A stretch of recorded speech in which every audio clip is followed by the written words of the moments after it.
அப்பப்பப்பா! என்ன நெரிச்சல், என்ன கூட்டம்! போக வர வழியே இல்லை. பிளாட்ஃபார்மில் எங்கேயாச்சும் நடக்க முடியுதா? ஓரம் ஃபுல்லாக வண்டியை நிறுத்தி வச்சுக்கிறானுங்க. பத்தாததுக்கு குட்டி குட்டி கடைங்க. எவன்கிட்ட பர்மிஷன் வாங்குகிறான், எவன் நடத்துகிறான்னு தெரியாது. வழிக்கு வழி அடைச்சி கிடக்குது. எப்படி போகிறது, எப்படி வர்றது? ஒரு ஆட்டோ பிடிக்க முடியல, ஒரு பஸ்ஸை பிடிக்க முடியல. அப்பப்பப்பா!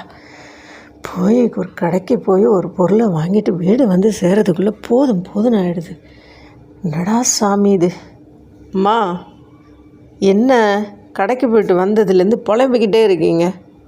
பின்ன என்னடி, ஒரு மார்க்கெட்டுக்கு போனோம்மா, வந்தம்மான்னு இருக்க முடியலடி. ஏம்மா நீ போகிற? எல்லாமே நீ வீட்டில் இருந்தே வாங்கிக்க முடிகிற நிலமை வந்துருச்சு. நீ ஆன்லைனில் ஆர்டர் பண்ணிவிட்டு உட்காந்துதுன்னா உன்னை தேடி பொருள் வரப்போதுமா? ஆமாடி, அதிகமாக காசு கொடுத்து அவன் எவ்வளோக்கு விற்கிறான்னு கூட தெரியாமல் அதை வாங்கி வீடு ஃபுல்லாக நிரப்பி வச்சுக்க சொல்கிற. ஏன் போய் பார்த்து நல்ல பொருளாக கெட்ட பொருளாக இன்றைக்கி தான் வந்துச்சா என்னைக்கு வந்துச்சுன்னு பார்த்து வாங்குறதுல என்ன பயிர போகுது? அப்போ இப்படி தான் புலம்பிகிட்டு இருக்கணும். அதுக்காக புலம்பாமல் இருக்க முடியுமா? நாட்டில் நடக்கிறதெல்லாம் பார்த்தா கஷ்டமாக இருக்குடி. எங்கள் காலத்துலலாம் அப்படியா இருந்துச்சு? எங்கள் அப்பா கடைக்கு போயிட்டு வந்துருமா ஒரு 8ன்னு சொன்னாங்கன்னா ஓடி போய் 5 நிமிஷத்தில் வாங்கிட்டு வந்துட முடியும்.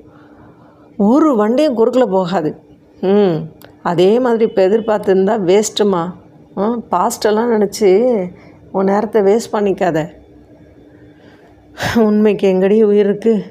எல்லாம் உயிரெல்லாம் போச்சு. எல்லாம் செத்து போச்சு. நேர்மை செத்து போச்சு, நீதி செத்து போச்சு, நியாயம் செத்து போச்சு. யார்கிட்டையும் எதையும் பார்க்க முடியல. காய்கறி வாங்கினா 1008 சொத்தை.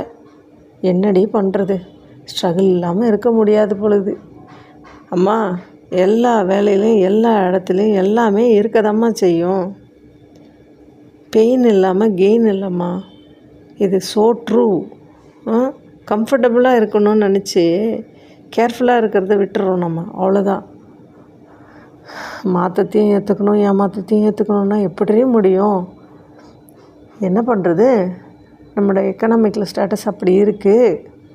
இருந்து தானேம்மா ஆகணும். டேய், நீ சொல்கிறது எதுவுமே எனக்கு புரியல. ஆனால் ஒன்று புரியுதுடி, எதுவுமே இன்றைக்கி ஈஸியாக கிடைக்காது. கிடைக்கிறதும் நமக்கு சரியாக பிடிக்காது. அவ்வளோதான். என்ன பண்ணட்டும்? சரிடி, உன் வேலையை நீ பார், நான் போய் சமைக்கிறேன். இது குட்மா. குட் மாமி. பாட்டெல்லாம் வருது, பேசாமல் ரெடி. நிலை மாறும் உலகில் நிலைக்கும் என்ற கனவில், நிலை மாறும் உலகில் நிலைக்கும் என்ற கனவில் வாழும் மனித ஜாதி இங்கு வாழ்வதில்லை நீதி.